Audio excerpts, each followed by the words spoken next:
Bismillahirrahmanirrahim. Assalamualaikum warahmatullahi wabarakatuh.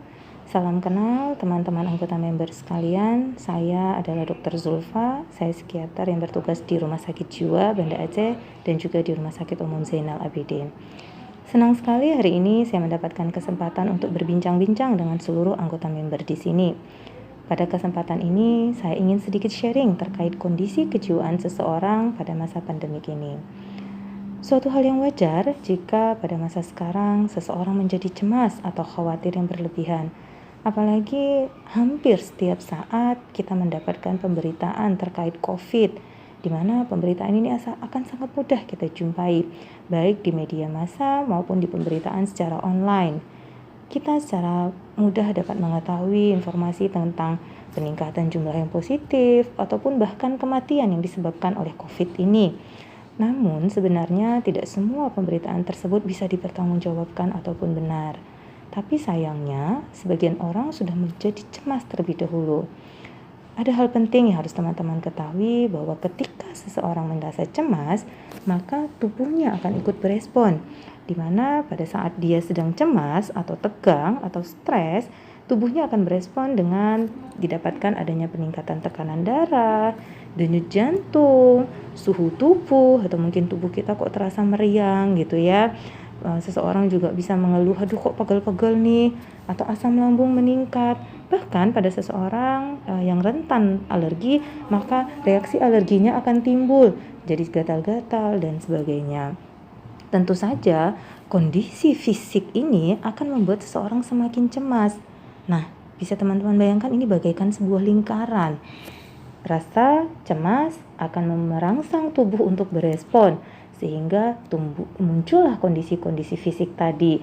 Akibat kondisi fisik yang muncul atau yang kita rasakan ini membuat seseorang semakin cemas, semakin muncul kondisi fisiknya, semakin kondisi fisik semakin muncul, semakin bertambah cemasnya, dan semakin bertambah berat pula kondisi fisiknya. Sehingga ini bagaikan suatu lingkaran yang akan terus berputar. Secara teori, mengapa sih kondisi psikologis itu bisa mempengaruhi seseorang? Nah, ini bisa dijelaskan antara lain dengan sugesti. Mungkin teman-teman sering mendengar ya, apa sih itu sugesti?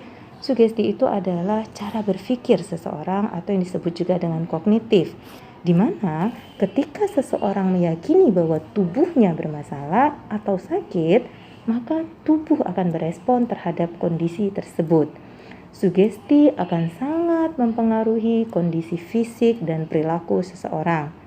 Contohnya nih, katakanlah ketika kita merasa tidak nyaman atau tidak suka terhadap suatu benda, atau mungkin tidak senang terhadap seseorang gitu.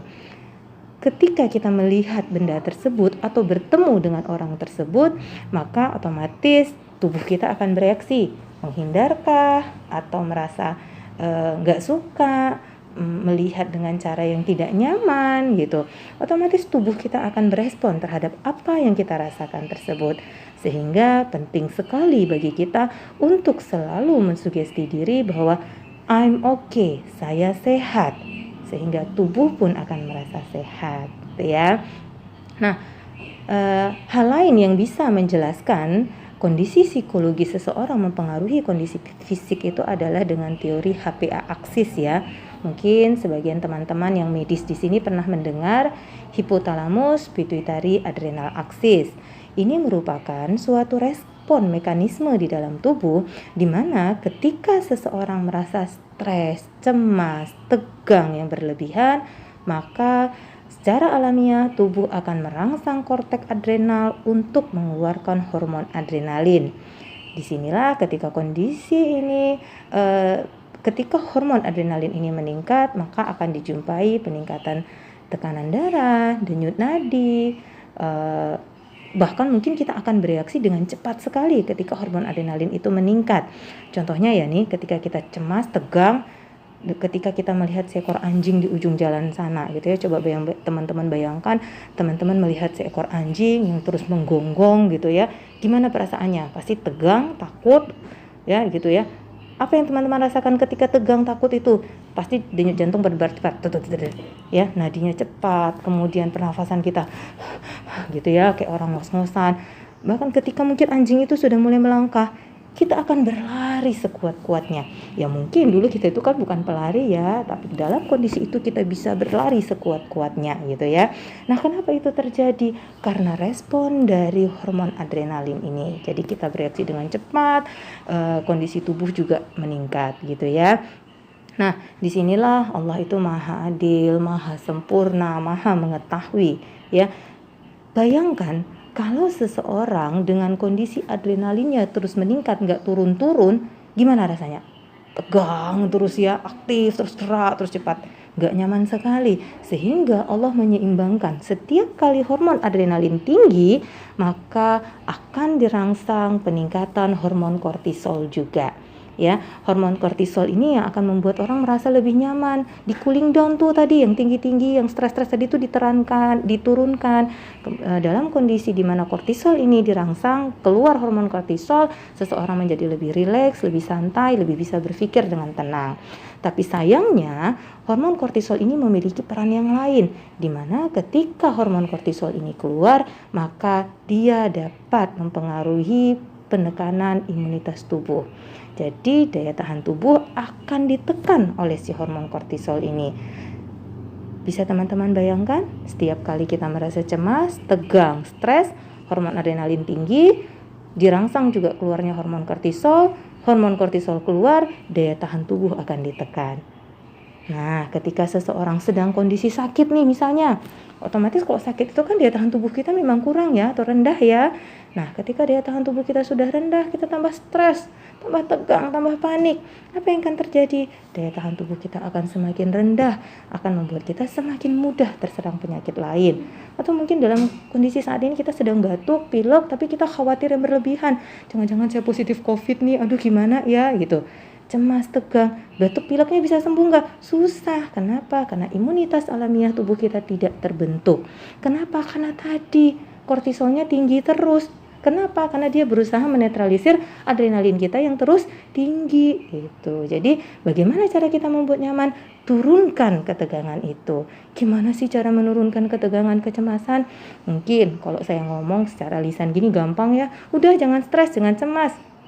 Masalahnya stres dan cemas itu kan bukan hal yang spontan muncul, bukan hal yang dibuat untuk muncul, tapi itu adalah suatu hal yang spontan akan muncul pada seseorang.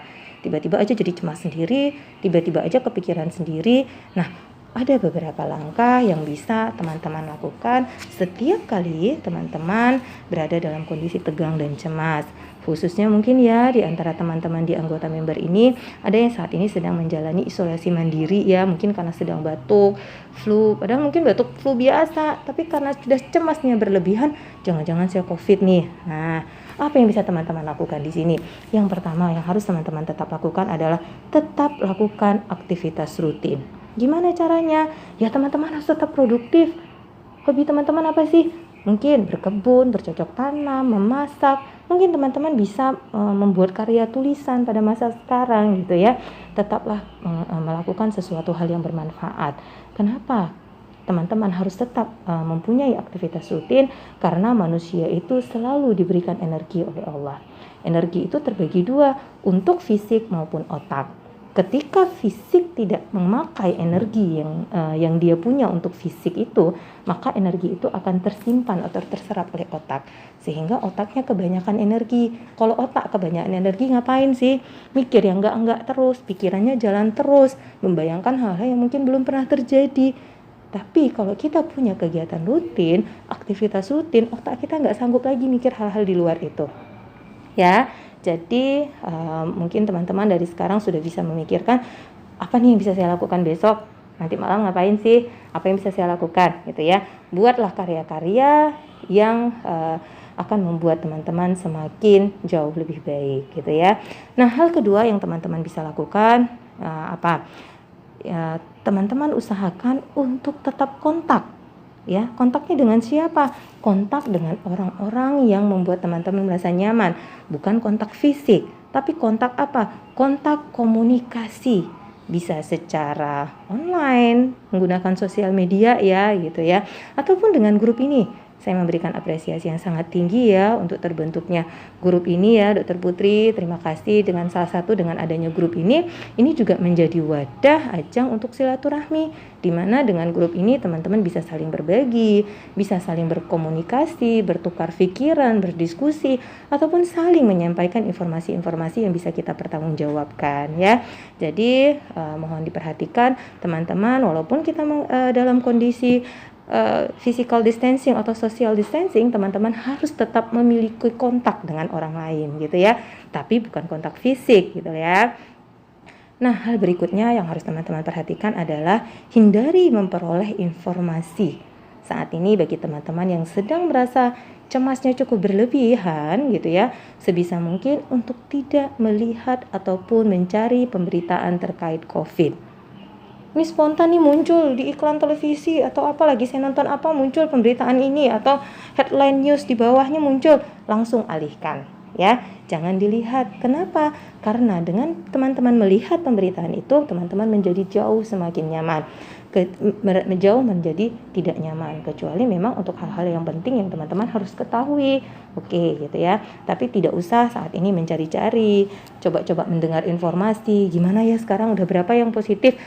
Untuk sementara bagi teman-teman yang memang dalam kondisi tegang, cemasnya berlebihan, hindari untuk mencari informasi terkait COVID gitu ya. Batasi diri intinya.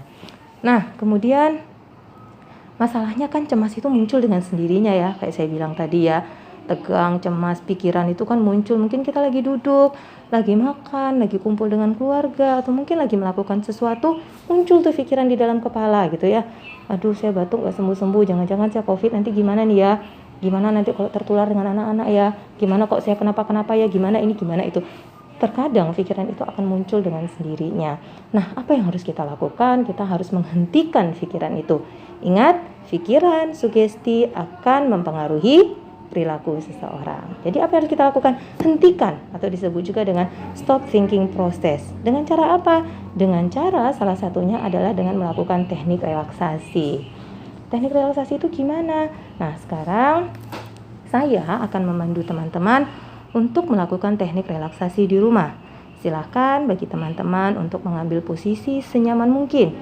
Ya, bagi teman-teman yang mungkin sedang melakukan aktivitas, mungkin bisa berhenti sesaat. Silakan mencari posisi, ya silakan duduk dengan santai, dengan nyaman, tanpa memegang apapun ya. Kalau memang nyamannya dengan bersandar, silakan bersandar gitu ya. Nah, teman-teman ikuti instruksi saya. Sekarang teman-teman silakan tarik nafas dalam. Lewat hidung tarik nafas sedalam mungkin, kemudian lepaskan lewat mulut dengan sekali hempasan.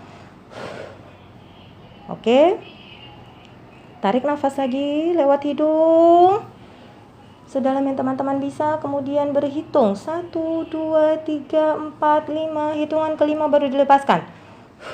Oke, kita ulangi.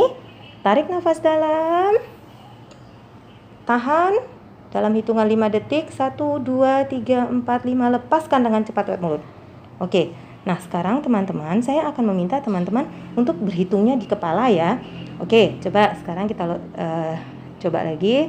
Silakan teman-teman tarik nafas yang dalam lewat hidung. Berhitung di kepala sambil pejamkan mata. Teman-teman bisa fokus berhitung di kepala. 1, 2, 3, 4, 5. Hitungan kelima lepaskan lewat mulut. Oke, coba dilakukan sekali lagi teman-teman. Oke, siap. Tarik nafas yang dalam. Tahan nafasnya 1 sambil berhitung di kepala ya. Fokus berhitung di kepala. 1, 2, 3, 4, 5. Lepaskan dengan cepat lewat mulut. Oke, teknik ini bisa teman-teman lakukan kapanpun ya. Baik ketika teman-teman tidak merasa sedang dalam kondisi yang tidak nyaman, ataupun untuk membuat teman-teman semakin lebih nyaman menjelang tidur misalnya gitu ya. Relaksasi dulu. Kenapa? Dengan kita fokus berhitung di kepala, otomatis kita berusaha mengalihkan pikiran yang mendominasi kepala kita saat itu. Ya, jadi fokusnya adalah teman-teman tarik nafas dalam, tahan di kepala dengan fokus berhitung di kepala, kemudian lepaskan dengan kuat.